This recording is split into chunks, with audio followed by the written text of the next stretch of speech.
जी बिस्मिल्लाहिर्रहमानिर्रहीम जी अस्सलाम वालेकुम जी सारे दोस्तों ਨੂੰ उम्मीद है कि ਤੁਸੀਂ सब खैर खैरियत होवोगे और अल्लाह ताला ਤੁਹਾਨੂੰ अपने हिफ्ज़ ईमान च रखे ते हमेशा हसदे वसदे रवो जी। और जनाब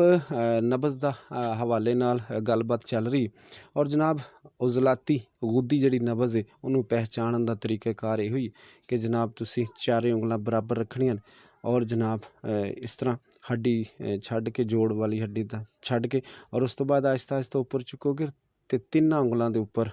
अगर महसूस होवे 1 2 3 अगर तिन्नां उंगलां दे उपर महसूस होवे तो जनाब ये उज़लाती गुद्दी नब्ज़ है। और ये असीं वेखना है कि फेफड़ियां दा की हालत है। अगर तुहाडे कोल कोई फेफड़ियां दा मरीज़ आ जांदा जिन्हों फेफड़े दा कोई मसला है और जनाब ये आण के तुहानूं दसदा कि जनाब ये मैनूं दमा है या फेफड़ियां दे अंदर खून आंदा है या खुश्क खांसी आंदी या सीने दे अंदर खुश्की पैदा हो रही तो तुसी पहले सब तो पहले कि तुसी उहदी नब्ज़ देखी नब्ज़ तो बाद तुसी हुण कह सकदे जे कि तुहानूं खुश्क दमा और या फेफड़ियां दे अंदरों खून आना और खुश्क खांसी आना और सीने दे विच खुश्की दा अमल होना और टीबी जैसी हालत जिहड़ी वो पैदा हो जाती।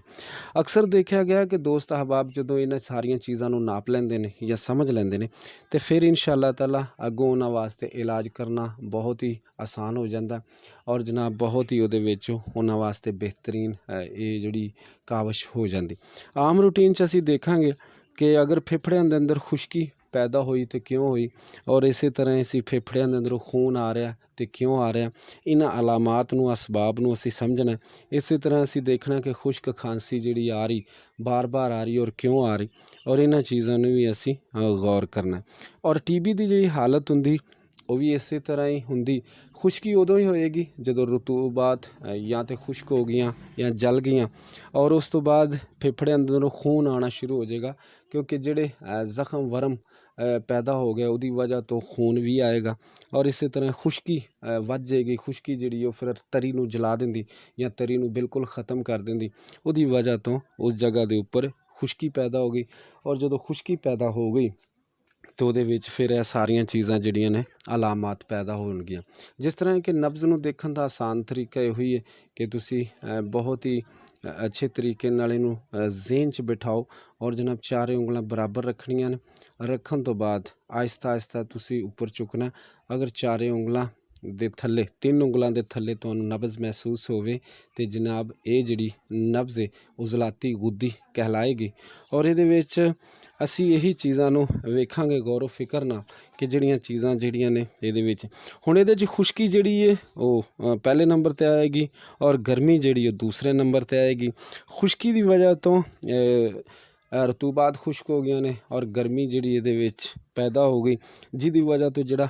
मरज़ सी वो अपनी असल हालत दे विच आ गया और जिहदे नाल कि तुसी आसानी नाल समझ लोगे कि मरीज़ 2 कदम चलेगा तो उन्होंने साह चढ़ जाएगा और इस तरह ही फेफड़ियां दे अंदर खुश्की बेबहा पैदा होएगी और 24 घंटे मुँह खुश्क रहेगा और इस तरह ही फेफड़ियां दे अंदरों खून आएगा और टीबी जैसी हालत जिहड़ी वो पैदा हो जाएगी। बहुत शुक्रिया जी। अज इंशाअल्लाह ताला तुहानूं उज़लाती गुद्दी दे बारे यानी कि खुश्की गर्मी वाली जिहड़ी नब्ज़ है इहदे मुतलक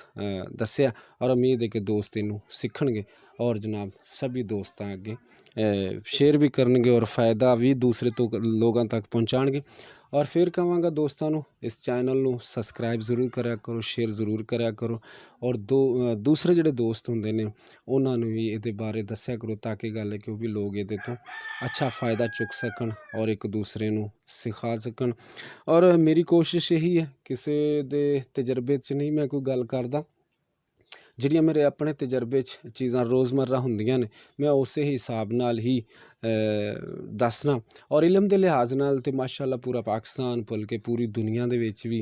बेहतर तो बेहतर काबल उस्तादा इकराम बैठे ने और मैं समझना कि असी जो मेरे तजर्बे दे विच रोज़मर्रा चीज़ां आंदियां ने मैं उस हिसाब नाल ही दोस्तां नूं गाइड करना और 3 उंगल दे उपर समझना कि उज़लाती गुद्दी नब्ज़ है और ये उज़लाती गुद्दी जिहड़ी नब्ज़ है ये खुश्की ते गर्मी वाली नब्ज़ है और इहदी जिहड़ी तहरीक है अलामात उन्हां नूं असीं बयान कर रहे कि जिहदे विच जनाब फेफड़ियां दी जिहड़ी असल बनदी है